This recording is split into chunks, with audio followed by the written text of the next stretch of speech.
Hello and welcome to this video, and this video is going to be called 70s Funk. That's it. Although it'll probably be called 70s Funk Part 1, but I think it's going to take me a couple of videos to get through this history of funk and 70s funk in particular. Right? I love funk. Right? When I was a kid and I discovered the new wave of British heavy metal, the last thing I could ever have admitted to myself was that I was into the funk. So I can remember in the early 80s coming home from school, and before I could go and listen to my Angel Witch or Tigers of Pantang albums, I would have to do my homework. So I'd sit and do my homework, which would take ages. And whilst I was doing it, I can remember Starsky and Hutch would start up on the TV. My mum would be sat there watching that, and Tom Scott's funky theme would come in, and I would feel it going into my body, and I would try and fight the funk, but I couldn't fight it off. It was in there. What's going on? Why is it making me feel like this? What is it? You know, it's the funk. The funk's an incredible thing. Is the funk an emotion? Music can make you feel happy, it can make you feel sad, it can make you feel nostalgic, but what's the feeling of being funky? It's much more lower down, isn't it? This is an incredible thing that human beings have been able to invent. It's not just making you want to dance. There's all sorts of music that makes you want to dance. Waltzes make you want to dance, but waltzes aren't funky, are they? The funk's a particular thing, right? And the thing is, with this style of music, we can really root it to one man who really invents it, and that guy is James Brown in the 1960s, right? The godfather of soul walked in and found his musicians jamming on So What by Miles Davis, right? He recognizes something's going on, right? Now, what was going on? There's no chord changes. There was a syncopated 16th note groove and no chord changes, because of course So What's modal, right? It just stays in one key. And that question and answer that is in So What, where the bass line, and then it's answered, so what, right? He replaced that with Cold Sweat, and in 1967, James Brown invents the funk, right?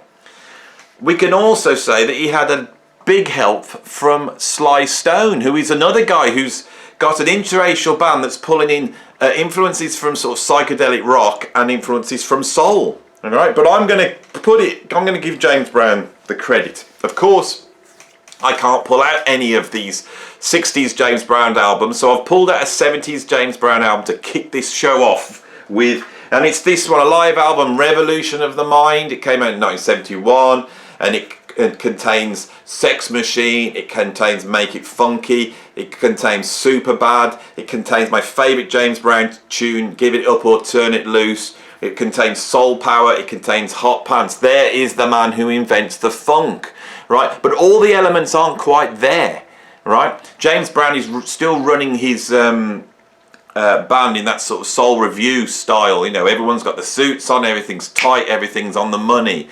We still need to get a dose of that wild psychedelia. And where did that come from? Well, it comes from this genius, who is also a huge influence on jazz fusion, is this guy here. That is Sly Stone and Sly and the Family Stone. This is a later album. I have many of his albums, but this is one from the 70s. There's a riot going on.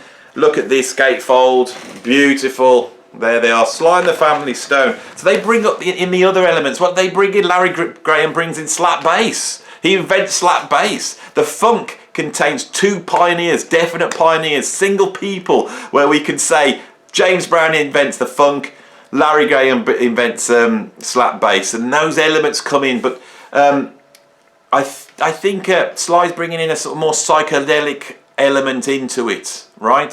Which we're going to see later. This is a fantastic album. It's got Family Affair, which of course is one of the first tracks ever to use a drum machine, right? This is futuristic music, and this is the stuff that's really influencing jazz fusion, right? But there's a couple of other artists that I think I've got to mention as the forefathers and founding people in the world of funk, right? So I've pulled out a few. It's by no means full, you know, but these are the early funk pioneers in the 70s, right? One would be the Meters, right? Now, there's an album, later album by them called Rejuvenation. That's one of the funkiest albums ever. but I've pulled this out. This is a sort of it's got a whole bunch of their earlier stuff on, like Sophisticated Sissy Strut, Chicken Strut, Hand Clapping Song, Zigaboo on drums, right, as well as Clyde Stubblefield from James Brown Band. Zigaboo's the other drummer that really lays down the funk. This is incredible stuff.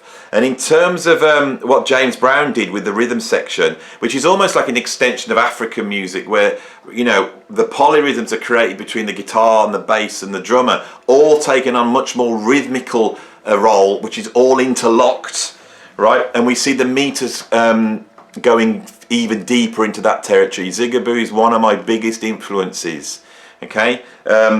Another drummer at this point is David Garibaldi, you know. His drumming at this time, absolutely, it's just so important. There's a whole bunch of artists. Curtis Mayfield as well is another artist that I haven't. These are artists I've just realised that I haven't mentioned. I haven't pulled albums out. I have them. So yeah, one would be Tower Power, Dave Garibaldi on drums. One would be Curtis Mayfield. These are all the founding fathers of funk. Another one which I think is such an influential artist. I saw him live, and it was one of the most incredible concerts I've ever been to. It's Gil Scott-Heron, right? Not only is he a funk pioneer, but on the track, The Revolution Will Not Be Televised, he's really laying the foundations of hip-hop. But that's another story, not for this video. And of course, the giant that is Stevie Wonder, and I've pulled this album out to represent Stevie Wonder. This is like the dark side of the moon of funk. This album is here. Anyone who watched my Narada Michael Walden video will see when Narada starts to talk about Stevie Wonder, he's able to access the energy. Stevie's connected, and when you listen to Stevie's connectedness, you can see Narada then access that connectedness from the memory of seeing this guy live, and then you see Narada energized. And me just thinking about it now, I'm becoming energized, right? I'm becoming energized by the groove, and the groove leads to joy, and the joy leads to triumph, and the triumph leads to victory. And if you don't believe me, go and check out my Narada Walden interview, because he tells you this. He tells you it in the video. So there we have Stevie Wonder. Incredible. I'm going so fast. All these artists deserve a video on their own. These are the founding fathers of funk, you know, and I love the funk. Now, the thing is when you look at jazz fusion, and we talk a lot about jazz fusion on this channel, what happens is the early fusion is fusing with rock. It's not so much fusing with funk. Certain artists then start to bring the funk influences, as I'm thinking Herbie Hancock would be one of the first with his Fat Albert Rotunda album, but later on he then brings out Headhunters. Billy Cobham, Spectrum, is a Mahavishnu Orchestra with a funk element put in. Who else? George Duke. I think some of the funkiest albums on the planet are fusion albums, but I haven't covered those, so I am not going to bring in those albums, except for one album, and it's this album. And I apologise for the funkiness of the cover, but it's going to have to be shown. So if you are of a delicate nature, cover your eyes now. This album's by O'Donnell Levy, and it's called Everything I Do Gonna Be Funky, and there it is, right? From what year is this made? Well, I couldn't tell you. This is a jazz album, but it's very, very funky. Right, there's O'Donnell Levy. You may not know this guy. This was a guy who was signed up onto, I thought this was Groove Merchant, this label, but it's saying Pip Records. Yeah, Groove Merchant. This is one hell of a funky album, right? And the opening track, Everything I Do Gonna Be Funky, is about one of the most funkiest tracks there is. So this really influences jazz fusion. John McLaughlin fans, this album also has an incredible version of, if I can put my finger on it, Marbles there by John McLaughlin, which is why I bought it, and it's a brilliant funky version of Marbles. Anyway, that's the only jazz fusion album I'm going to put in this video, just to illustrate the influence. It's there all the way through, right? There's one founding father of funk I haven't mentioned yet, and it is, of course, George Clinton, with his band Funkadelic, and then later on Parliament. So Funkadelic is much more about the fusion between the funk and psychedelia, right? And one of the things that George Clinton brings into the mix is he brings in this sort of science fiction myth, right? That I feel is the last element that needs to go in to create the funk, you know. So you can see James Brown bringing in the basic version of it, that static, much more rhythmical bass, syncopated 16th note feel. Then Sly Stone bringing in all the elements of psychedelia from Hendrix and the Doors and all that. And then George Clinton comes in and he brings in the influences from like American garage music like MC5, but also creates this sort of mythic science fiction idea. You know, it's like Afro-futuristic, you know, black sci-fi type of thing that I think is absolutely incredible. On this album, it's not quite there. This is the first Funkadelic album. I nearly pulled out Maggot Brain, but when I saw this, I thought I'll bring this one out because there we are. There's the beginning of it. If I were to pull up a classic Parliament album, it would be this one. Clones of Dr. Funkenstein, which is got full of so many funky things. And there you can see on the front is that sort of George Clinton-esque science fiction imagery that comes in. Parliament Funkadelic becomes the 70s funk band. It becomes the blueprint for so many bands that I'm about to talk about now. But I want to cover all the direct spin-offs of P-Funk. So P-Funk is the name for Parliament, Funkadelic, and then all the spin-offs. This is an absolutely brilliant album. It's part of the Jazz Master Cuts, and it's the classic P-Funk spin-off bands all put together. So I'm going to read these out because I want these all covered in my video. We have got Fred Wesley and the Horny Horns. We have Cameo. Early Cameo is a P-Funk band. We have the Brides of Dr. Funkenstein. We have General Kane. This is right going into the 80s now. We even got the Red Hot Chili Peppers. The Red Hot Chili Peppers are a P-Funk band. You know, Freaky Style is a P-Funk album. We've got the Canine Corporation. I really can't read these because my eyesight's so bad. This is fantastic, and for me, I prefer the spin-off P-Funk bands to the main P-Funk band. And of course, the main spin-off would be this absolute funk legend, and I've had to actually pull 3 albums out because I love this guy so much. It would be, of course, Bootsy Collins. This is a fantastic funky album.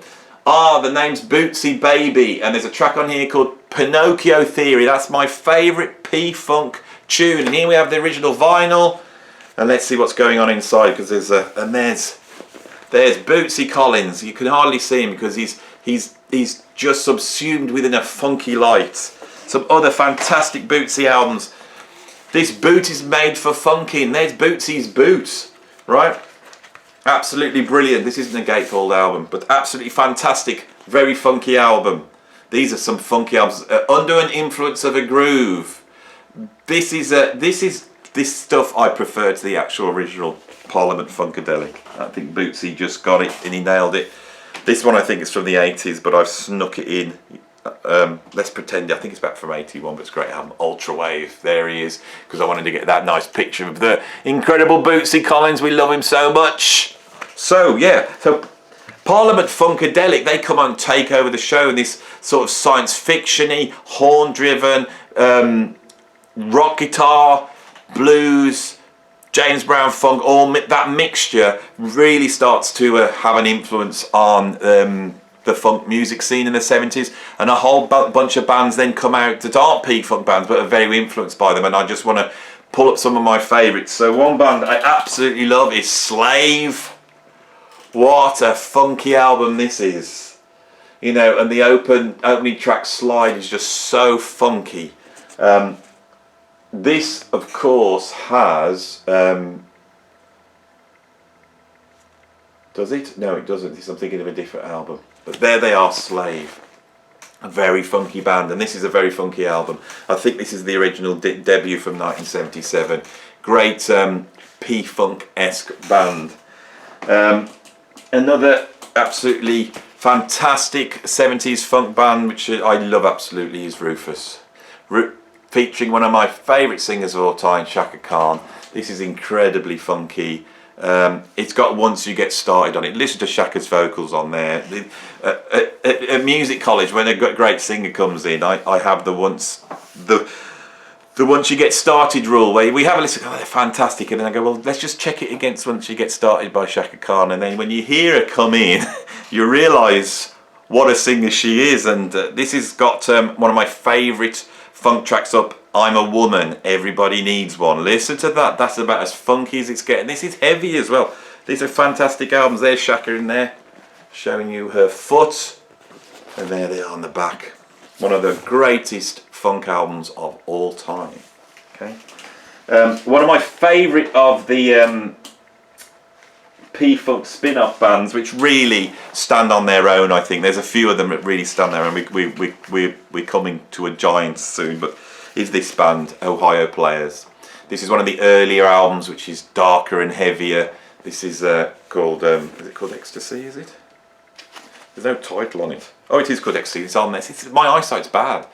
And with these classic album covers, I'll just open this up so you can see it, which are very strange sort of Afro bondage thing going on many of these albums, but very striking. They do become more commercial, and they've created songs that have not just classic funk songs but have gone into the mainstream, like Roller Coaster, that one, and Fire, and this is a lot more easier listening, if I can hold it the right way.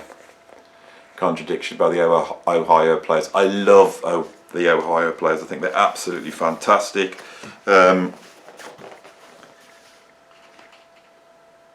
Yeah, this is, I'm just checking here because this is something that starts that I think is well worth pointing out. If you look at the credits of the musicians on the album here, we can see next to their names the astrological star sign of each band member. This is very important. Once we get to that point, we know we're in heavy funk territory.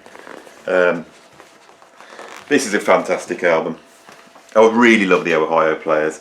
They're a bit like Earth, Wind and Fire that we're going to get to, but they're a little bit dirtier and heavier. Another band, and I had to pull out two albums. It's the first and second album by Brass Construction. Right, so actually, this isn't the first album, this is the sixth album, because the Brass Construction albums, so this is actually a 1980s album. When I thought, well, that's the first album, pulled it out, but I've got it wrong. I've just realised that's Brass Construction 6. This is very funky, in fact, in some great tracks on it. Here's Brass Construction 2, so there's an actual 70s one, so disregard that one. That's the one I'm going to put in, Brass Construction 2, incredible stuff on here, brilliant. We now come to an actual giant of 70s funk, which would be Earth, Wind and Fire. What album am I going to pull out? So I pulled out the best of, because their best of is just some of the best songs ever made. This is like the funk Beatles, you know, this is some of the greatest songwriting ever. When you listen to funk, it's not necessarily the songwriting you're going for, it's much more just a hook and a groove, but they are able to just write some incredible songs, right? On here we've got Fantasy, Saturday Night Love Music, Getaway, That's the Way of the World, September, Shining Stars, Reasons and Sing Along, Earth, Wind and Fire. And of course Earth, Wind and Fire at that point are now able to bring in the jazz fusion. I mean, they really start off as a jazz fusion band, don't they? Right. Another band from that period is Kool and the Gang. Right. Now, Kool and the Gang are very funky, very P-funky in the early days. Tracks like Jungle Boogie, Open Sesame, very P-funky. By the late 70s, they're going much towards disco. Right, and I think I'm going to save my talk about disco for the next video, because I really want to get into chatting about disco and how important it was as a style of music and where it sits culturally and its impact on jazz fusion. So I'm going to finish there. That was my little, you know, whirlwind history of 70s funk. I hope you enjoyed it, and on part 2 we're going to get disco-fied. So get ready for that, and I'll see you there.